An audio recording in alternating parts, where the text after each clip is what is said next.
మీకు కోట్ల రూపాయల ఆస్తికి కేంద్రకమైంది ఇలా తెలంగాణ రావడం. దానికి కారణం ఎవరు? కాంగ్రెస్ పార్టీ. ఇవాళ తెలంగాణ ఇచ్చింది ఎవరు? కాంగ్రెస్ పార్టీ. ఆకాంక్ష నెరవేర్చింది ఎవరు? సోనియా గాంధీ.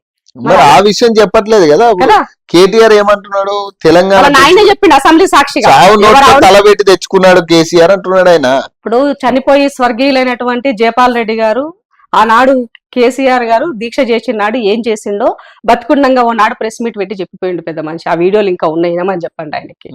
అది మరి ఎన్నడూ దాన్ని ఖండించలేదే. ఇలా ఏదో దీక్షా దివస్ అని చేస్తున్నారు. ఆ దీక్షా దివస్ అనుకున్న పరమార్థం ఏందో ఆయన చెప్పిండు ఆ రోజు.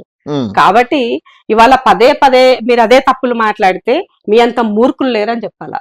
చదువుకున్నటువంటి వ్యక్తిగా, ఈ సమాజంలో స్పృహ ఉన్నటువంటి వ్యక్తిగా, ఈ రాష్ట్రంలో నేను ఏం చేస్తే మళ్ళీ అధికారంలోకి వస్తామని పని చేయాలనుకున్నప్పుడు వాస్తవాలు సమాజానికి చెప్పాలి. అవాస్తవాలు మాట్లాడి మీరు పదే పదే 10 సంవత్సరాలు ఏం చెప్పారు? తెలంగాణ మా వల్లనే కాంగ్రెస్ వాళ్ళు ఇవాళ బాగుపడ్డారని మాట్లాడుతున్నారు. మేమిస్తే మీరు ఎలా వచ్చింది?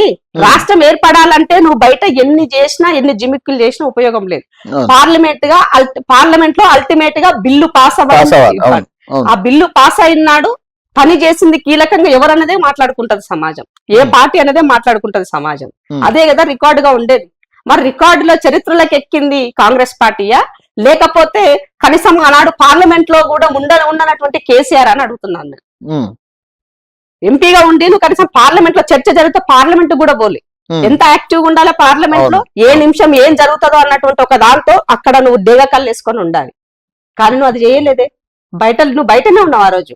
ఎందుకు బయట ఉన్నావు అంటే నీకు తెలంగాణ వస్తుంది, ఇస్తారన్న నమ్మకం నీకు లేదా? ఇలా లేదు అంటే పోరాటం వస్తే నాది, రాకుంటే కాంగ్రెస్ మీద బద్నామేద్దాం అలా ఉద్దేశంతో 10 సంవత్సరాలు మీరు ఇదే భాష ఇదే మాట్లాడినారు. చివరిగా అసెంబ్లీ పెట్టినాడు కేసీఆర్ ఒక మాట చెప్పినారు, సోనియా గాంధీ లేకపోతే తెలంగాణ వచ్చేది కాదు.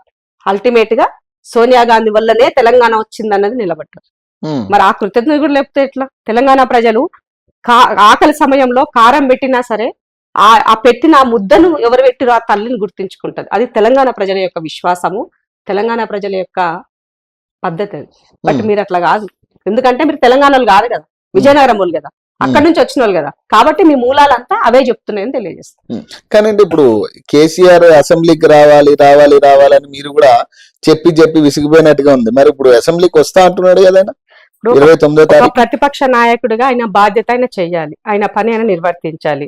సో ఇవాళ నీళ్లకు సంబంధించి ఒక చర్చ రావాలి అని అనుకున్నప్పుడు దానికి సంబంధించినటువంటి దాంట్లో మీరు వచ్చి ఆ చర్చలో పాల్గొని ఏది వాస్తవం ఏది అవాస్తవం, ఏవి నీళ్లు ఏవి పాలు తేల్చాల్సిన అవసరం ఉంది. ముఖ్యమంత్రి గారు చాలా